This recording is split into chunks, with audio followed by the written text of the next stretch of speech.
For 76 years, she slept beneath the waves, an iron ghost hidden in the dark heart of the Coral Sea.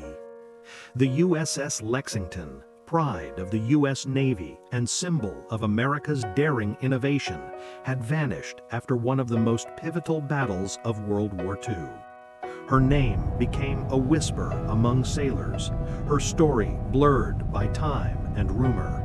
But in 2018, explorers stumbled upon her resting place, 2 miles below the surface, almost untouched, as if waiting to be found.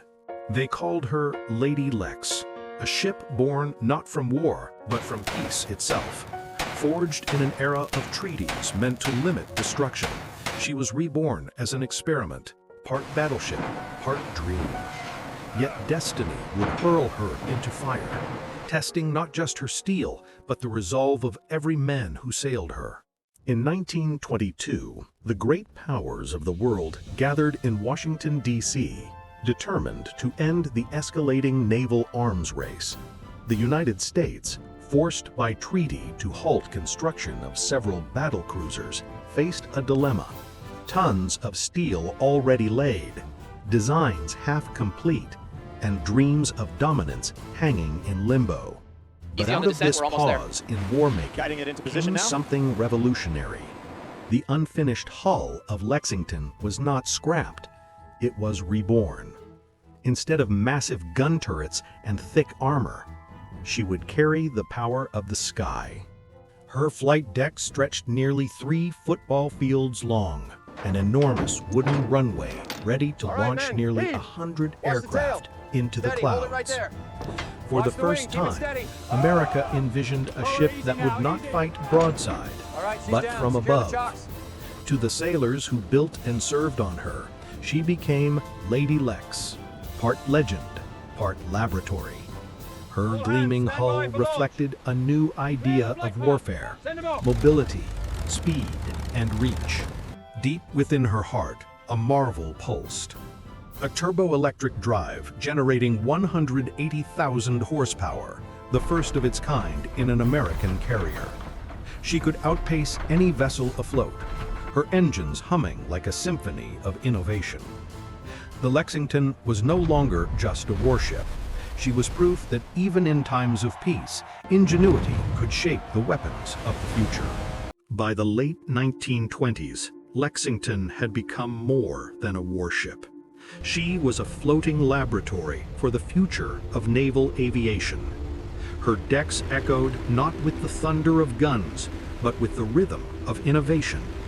Pilots tested takeoffs in crosswinds, mechanics experimented with refueling systems, and officers studied how to coordinate squadrons across the endless blue. Every drill, every experiment, every bolt tightened on her hull was a lesson in how air power could redefine the ocean battlefield. When drought struck Tacoma, Washington in 1929, the mighty carrier proved her worth beyond war. Her massive generators, driven by that pioneering turbo-electric system, powered the city for days, bringing light back to homes and hospitals. It was a reminder that Lady Lex wasn't just a weapon. She was an ambassador of progress, bridging the gap between technology and humanity. Above deck, the experiments continued. Pilots practiced daring mock raids, learning how to strike unseen enemies across distant horizons.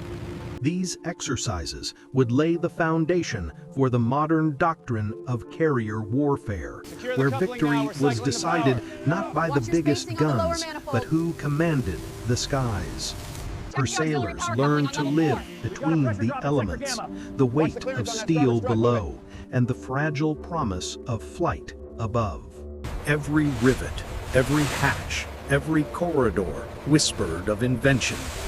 The men aboard her didn't know it yet, but they were writing the first chapter of a new kind of war, one that would soon consume the Pacific.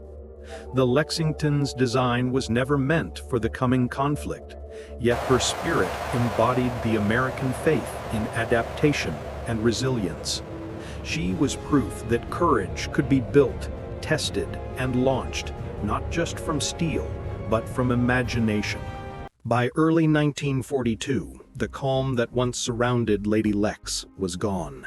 The Pacific had erupted into chaos, and Japan's expansion seemed unstoppable.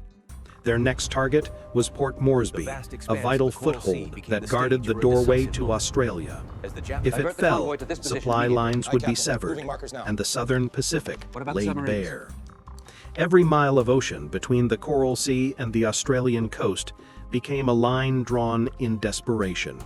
The Imperial Japanese Navy advanced with calculated precision. Their carriers, Shokaku and Zuikaku, the same that had struck Pearl Harbor, now led an armada bristling with bombers and fighters. Their orders were clear: seize the airfield, crush resistance, and cut Australia off from its allies. Across the sea, Lexington steamed alongside Yorktown, her decks alive with preparation. Every man aboard understood the stakes. This battle would not be fought with cannons over the horizon, but through the eyes of pilots, guided by radar and radio signals. It would be the world's first true carrier versus carrier duel. Two invisible fleets hunting each other through clouds and static, each strike echoing across the future of warfare. The morning of May 7th, 1942, dawned with a stillness that felt unnatural, the kind of silence that comes before history changes course. The Lexington and Yorktown moved through the misty Coral Sea, their aircraft warming up on deck, their radios alive with coded chatter. Across hundreds of miles, another fleet was doing the same. Two armadas, separated by nothing but clouds and chance, were about to fight a battle no one could see. This was not a duel of dreadnoughts or a contest of naval artillery. It was a hunt, waged through radar, radio, and reconnaissance. The only eyes that mattered now were those of the pilots high above the waves. American intelligence had intercepted fragments of Japanese transmissions. Admiral Frank Jack Fletcher, commanding from the Yorktown, pieced them together into a daring gamble. He would steer Lexington and her sister carrier directly into the enemy's path. Every hour tightened the noose. Scout planes vanished into the overcast sky, searching for the invisible. Reports came back in fragments. Enemy carriers sighted, fighters launched, bombers inbound. Orders were barked across intercoms, flight crews racing to ready aircraft armed with torpedoes and bombs. The Lexington's engines thundered as she turned hard into the wind, launching her strike group into the unknown. The air above the Coral Sea became a chaos of contrails and flame. Bombers and fighters clashed in violent bursts of color, their shadows flickering across the waves below. Each side struck blind, relying on skill and instinct. Radio static carried fragments of fear and courage alike. Down on the carrier, every crewman knew that at any moment, the next voice could be their last. By midday, reports painted a grim picture. The Japanese fleet had been hit, but not crippled. The Lexington herself had taken damage, her elevators jammed, her boiler rooms flooding. Yet morale held firm. No one aboard could truly see the scale of what they had achieved. The world's first carrier versus carrier battle was rewriting naval warfare in real time. For the first time in history, the might of battleships had been replaced by the courage of pilots and the precision of machines. The calm after the battle didn't last. On May 8, 1942, the Lexington's luck finally ran out. As her pilots refueled and rearmed for another strike, enemy aircraft broke through the clouds, sleek Japanese bombers diving straight for her deck. The first torpedo slammed into her port bow, flooding boiler rooms and knocking out the elevators. Moments later, another struck near the bridge, rupturing gasoline lines deep below. Within seconds, the ship shuddered under the weight of chaos. Explosions ripped through compartments, shattering bulkheads and igniting fuel vapors.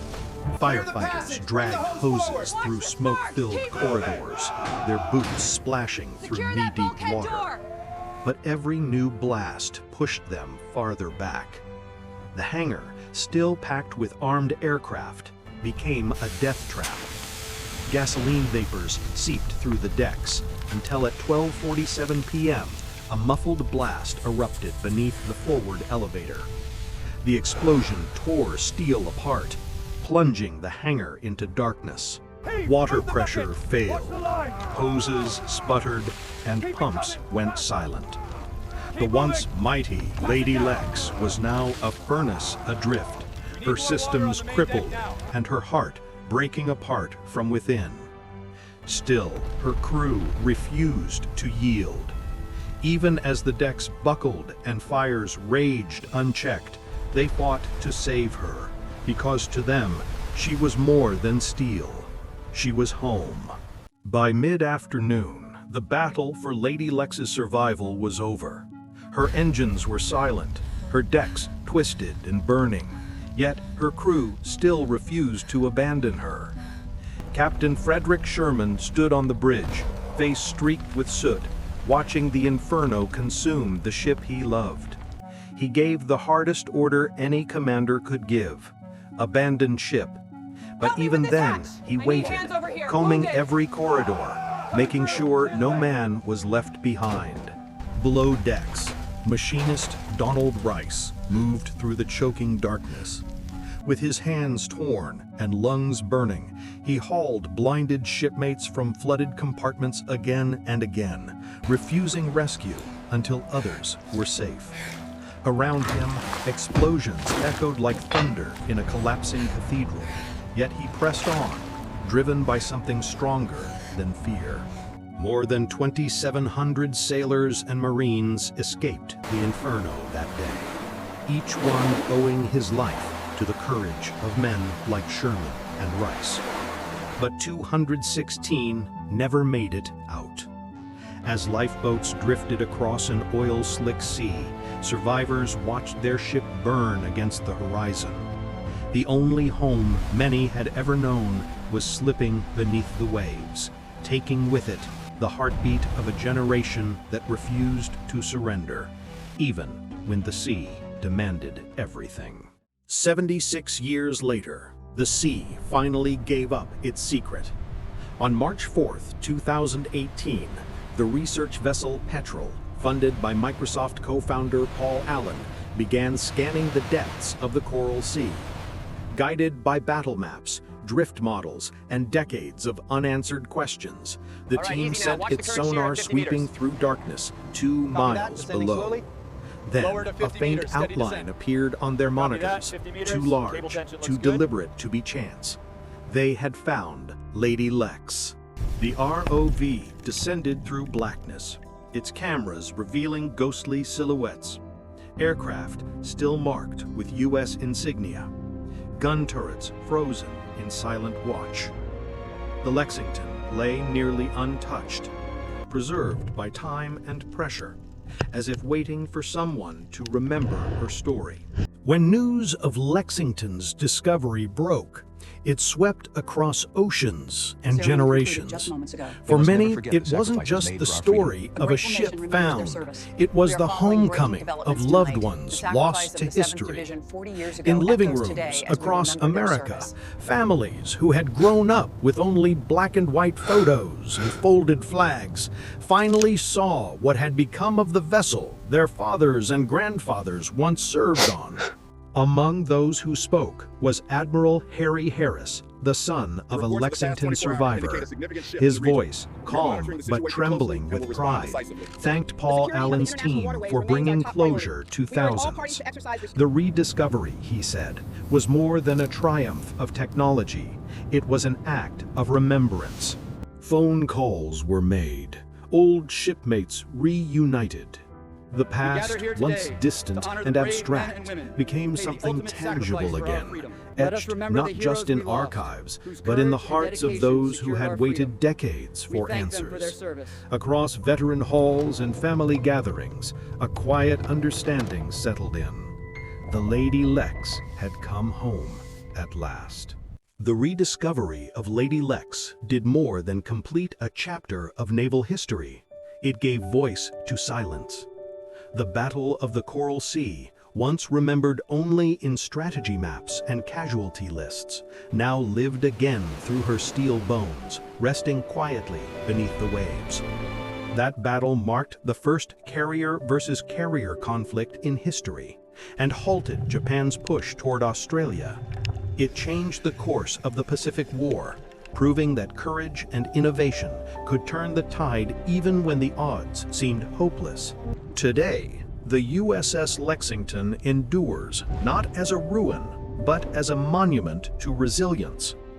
Beneath the ocean's stillness lies a reminder that sacrifice is never forgotten and progress often rises from tragedy.